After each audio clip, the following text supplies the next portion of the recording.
Why does it feel like everyone around you is balling out, flexing harder than a TikTok influencer with a rented Lamborghini while you're sitting there wondering if you can afford extra guac at Chipotle? Seriously, scroll Instagram and you'll think the whole world is on vacation, eating sushi platters bigger than your rent check while you're Googling, is ramen a balanced diet? Let me smack you with a brutal fact.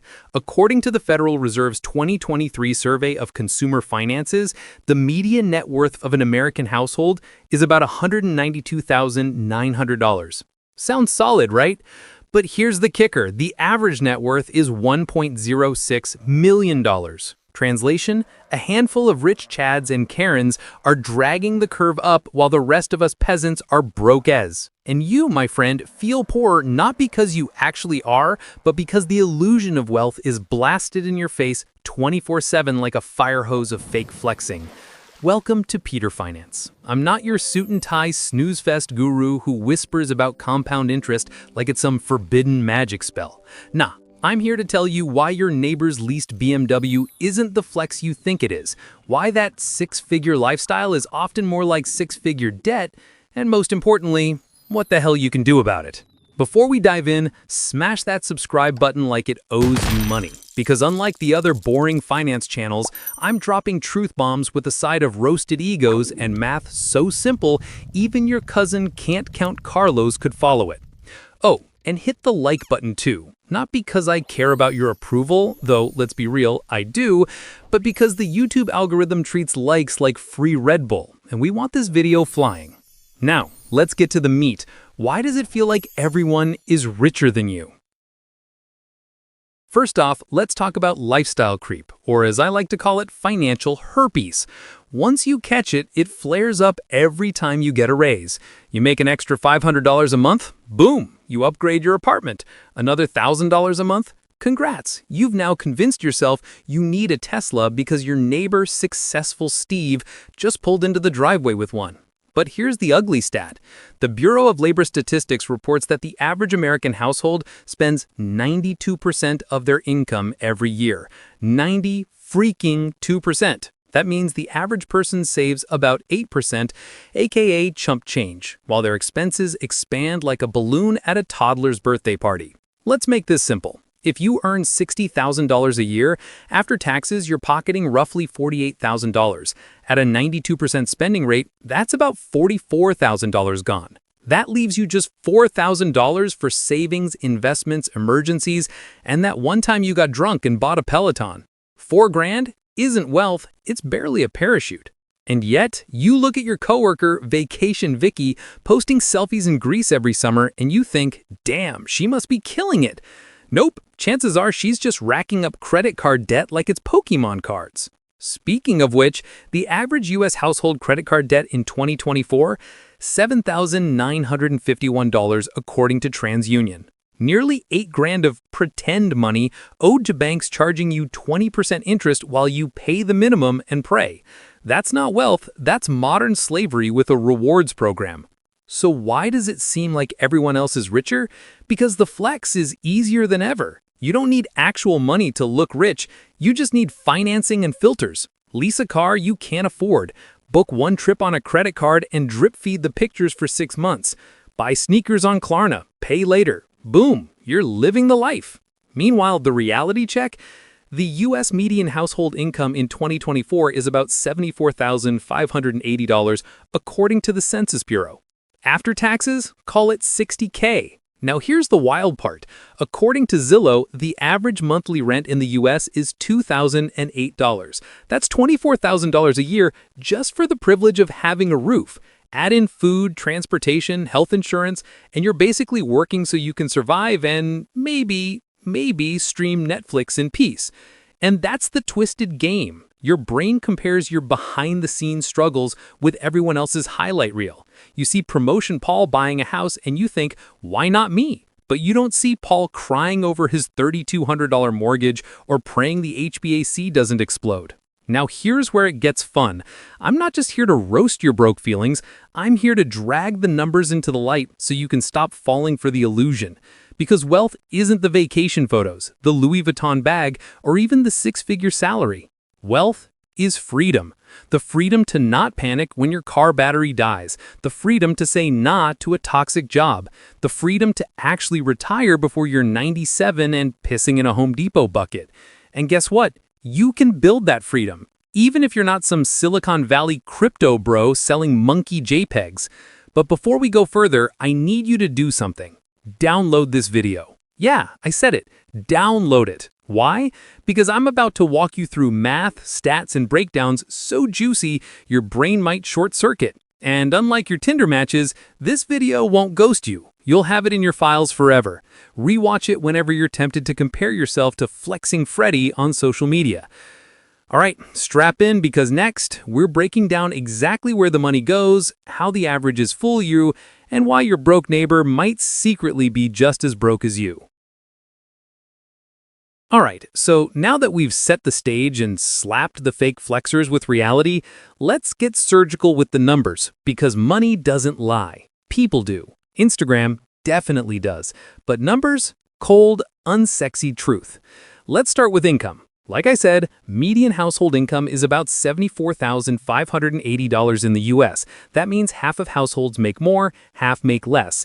Seems decent, right? Until you break it down monthly. After federal taxes, Social Security, and Medicare, you're left with maybe $5,000 a month if you're lucky. Now let's see how fast that vanishes. Rent or mortgage, $2,000. National rent is $2,008, Zillow 2024. Food, $800. USDA data says average monthly food cost for a family of 4 is $979, single adults around $400 to $500. Transportation, $700. AAA pegs annual car ownership costs at $10,700, or about $891 a month, but let's be kind. Health insurance premiums plus out-of-pocket, $500. Utilities and internet, $300. Miscellaneous clothes, subs, and random Amazon shit at 2 a.m., $400. Total, $4,700. That leaves you with, drumroll, $300. Congrats, you're technically saving, but let's be real. That's one night out in the city or a single dentist bill away from evaporating. And here's where the illusion bites. If you're living paycheck to paycheck with $300 left, you might look at your buddy Crypto Kyle posting about buying Ethereum and think, damn, I need to invest. But Crypto Kyle is also broke as he just put the rent money into Dogecoin and is praying to Elon Musk. Meanwhile, the Federal Reserve reports that 37% of Americans don't have enough savings to cover a $400 emergency expense. That means more than 1 in 3 people are literally one flat tire away from financial ruin. And yet, you'll see those same people rocking new iPhones every September because the flex is greater than survival. Now let's compare average broke Andy versus smart investor Sam.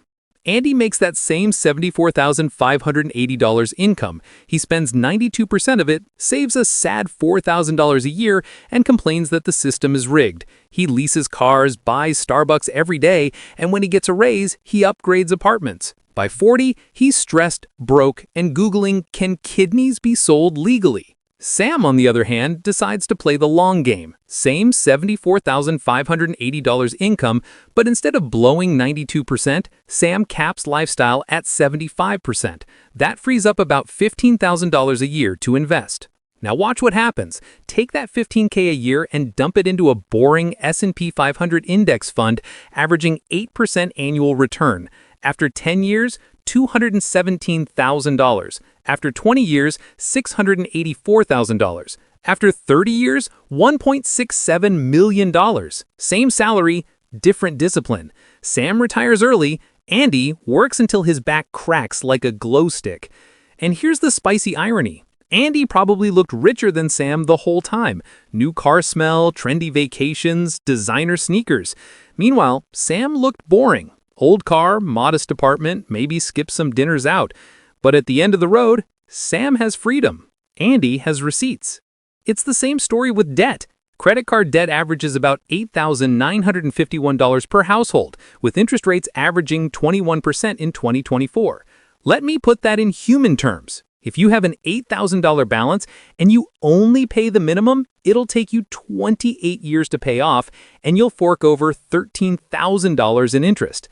That's right, you bought 8K of shit and ended up paying 21K for it. That's not living rich, that's financial Stockholm Syndrome.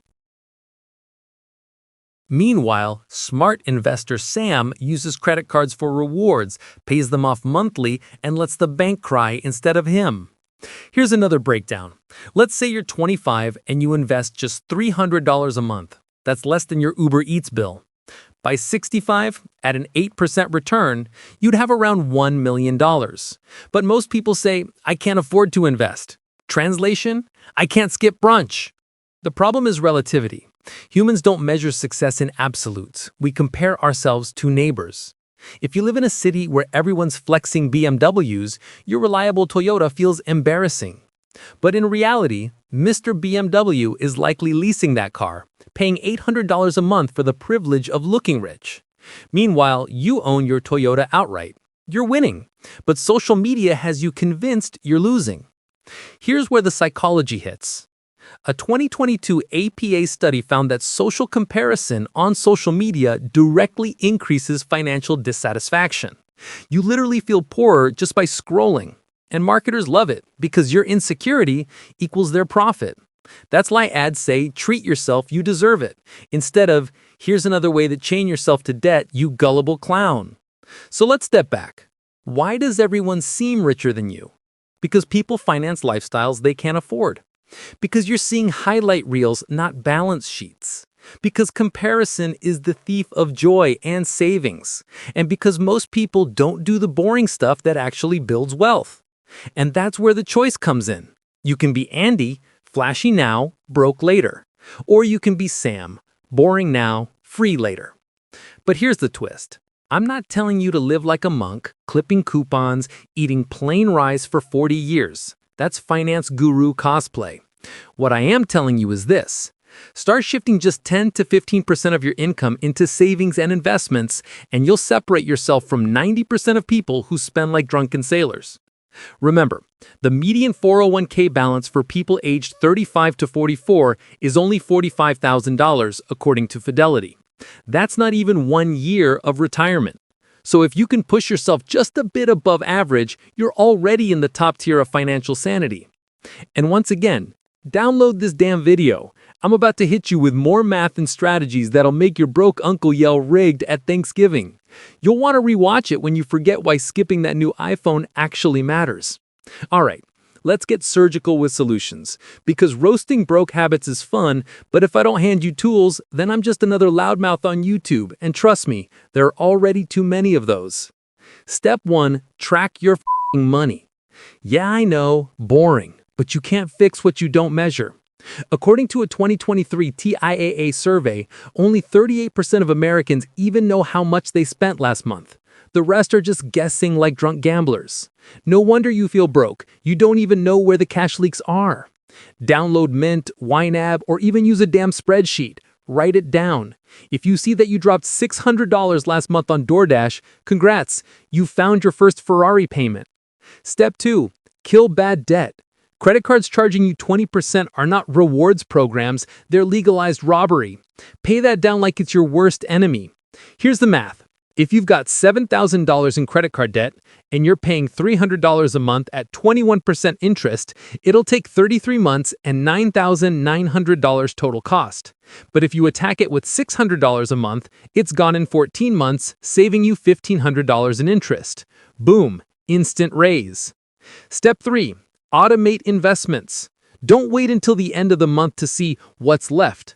Spoiler alert, nothing will be left. Pay yourself first. Set up automatic transfers to a brokerage or retirement account the day you get paid. Even $200 bi-weekly into an index fund stacks up to nearly $500,000 over 30 years at 8% growth. And here's a spicy tip most people ignore. Employer 401k match. If your job matches contributions and you're not taking it, that's free money you're leaving on the table. That's like saying no to a free pizza because, carbs. Dumb. Step 4. Cut lifestyle creep before it eats you alive. Every raise you get, lock in at least half for savings. If you make $60K and get bumped to $70K, don't upgrade your apartment and car like a clown. Keep living close to your old budget, stash the difference, and watch future you send you a thank you card from the beach. Now let's talk side hustles. I'm not saying grind yourself into the ground with 18 jobs, but the average millionaire has multiple income streams. According to IRS data, about 65% of millionaires have at least 3 income streams. That might be a day job, rental property, and investments. Or maybe your 9 to 5 plus freelance work and a YouTube channel about your pet iguana. Point is, more streams equals more security. But here's the trap. Don't waste energy chasing every passive income guru course that floods your feed. 90% of that is snake oil. Focus on building skills people pay for. Coding, sales, design, or even flipping stuff on eBay. Money loves competence, not wishful thinking. And let's address the elephant in the room. Retirement. Social Security is not your sugar daddy. The average monthly benefit is about $1,907 according to the SSA. Can you live on that? Maybe if you like living like a medieval monk. That's why you build your own nest egg. Now, motivation time. Because the math is simple, but the execution, that's where people punk out. Here's why you should not. Imagine 2 futures. Future A. You keep flexing, keep financing, keep buying dumb stuff to impress people who don't care. At 65, you're still working, still stressed, still Googling how to retire with nothing. You're salty, bitter, and secretly jealous of everyone who played the game better. Future B. You grind a little smarter. You save 15 to 20% of income. You invest consistently. You ignore flexers and let compound interest do its dirty work. At 55, you've got $500,000. At 65, you've got $1.5 million. You retire with dignity, freedom, and enough time to laugh at Andy the broke flexer who thought his leased BMW made him a king. And here's the final mindset shift. Stop comparing. You don't know anyone else's numbers. That rich-looking couple you see eating at Ruth Chris might have $50 in their checking account. That friend always on vacation could be $20K deep in credit card debt. You can't measure your progress by someone else's highlight reel. Measure it by your net worth, your cash flow, your goals.